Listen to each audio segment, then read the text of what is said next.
आज हम लोग पढ़ेंगे मेंडल के आनुवंशिकता के नियमों के बारे में। याद रखिएगा आप लोग कि आनुवंशिकता के जनक कौन है, फादर कौन है, तो ग्रेगर जॉन मेंडल। तो चलिए हम चलते हैं, उनका नियम पढ़ते हैं। यानी कि हम लोग सीधे पढ़ लेते हैं आनुवंशिकता के नियम।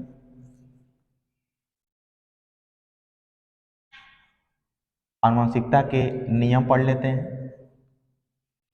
तो याद रखिएगा आनुवंशिकता या आनुवंशिकी के कुल 3 नियम हैं। फर्स्ट हम लोग पढ़ते हैं प्रभाविता का नियम, प्रभाविता का नियम। दूसरा होता है पृथक्करण का नियम और थर्ड होता है स्वतंत्र अपव्यूहन का नियम। कौन कितने नियम हो गए? 3 नियम हो गए इसके आनुवंशिकता के, है ना। नियमों को किसने दिया था? तो ग्रेगर जॉन मेंडल ने दिया था। ठीक है, तो पहला नियम क्या हो गया? प्रभाविता का नियम। दूसरा पृथक्करण का नियम और तीसरा हो गया स्वतंत्र अपव्यूहन का नियम। ठीक है, तो पहले हम शुरू करते हैं फर्स्ट प्रभाविता का नियम से। ठीक है, तो पहला नियम पढ़ते हैं हम लोग प्रभाविता का नियम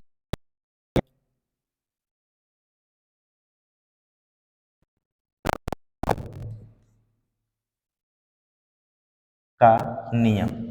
इसको हम लोग बोलते हैं लॉ ऑफ डोमिनेंस। क्या बोलते हैं? Law of. बिल्कुल सिंपल नियम है प्रभाविता का नियम।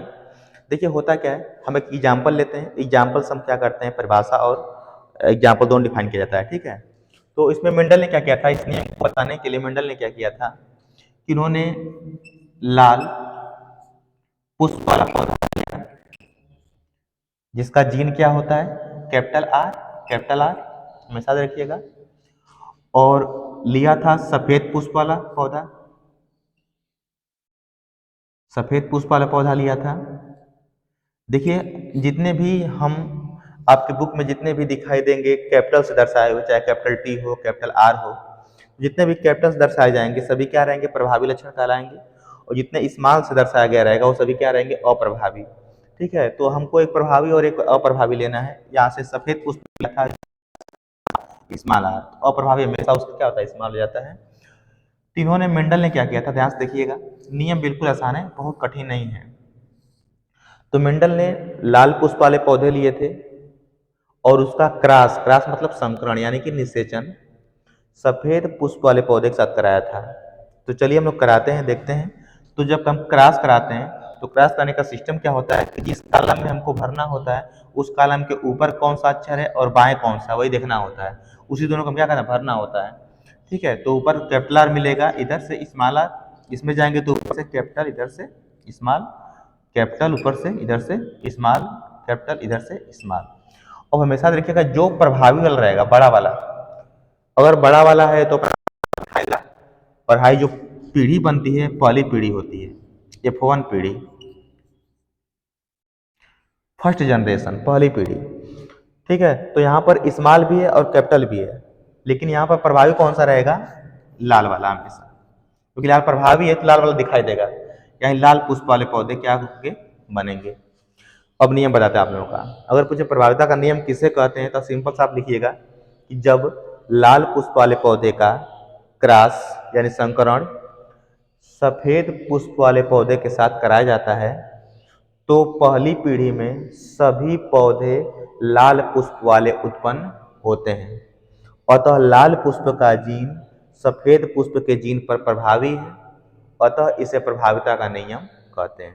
ये थोड़ी बड़ी परिभाषा हो गई, लेकिन याद नहीं ये कि आपको कठिन नहीं लगेगा, क्योंकि यहाँ पर एग्जाम्पल का भी कार्य करेगा और परिभाषा भी आपकी यहाँ से मिल जा रही है। ठीक, तो इसे डिफाइन करते हैं। अगर सिंपल लिखना है तो बता दें आप लोग सिंपल परिभाषा कि तुलनात्मक लक्षणों को, सिंपल परिभाषा है प्रभाविता का नियम की, तुलनात्मक लक्षणों को ध्यान में रखकर संकरण कराने पर पहली पीढ़ी में प्रभावी लक्षण, ये वाला ना, प्रभावी लक्षण सुप्त लक्षण को प्रदर्शित नहीं होने देता है, इसे प्रभाविता का नियम कहते हैं। ये सिंपल जाता है। ठीक है, लेकिन इसको लिखने के बाद एग्जाम्पल एकदम अनिवार्य होता है।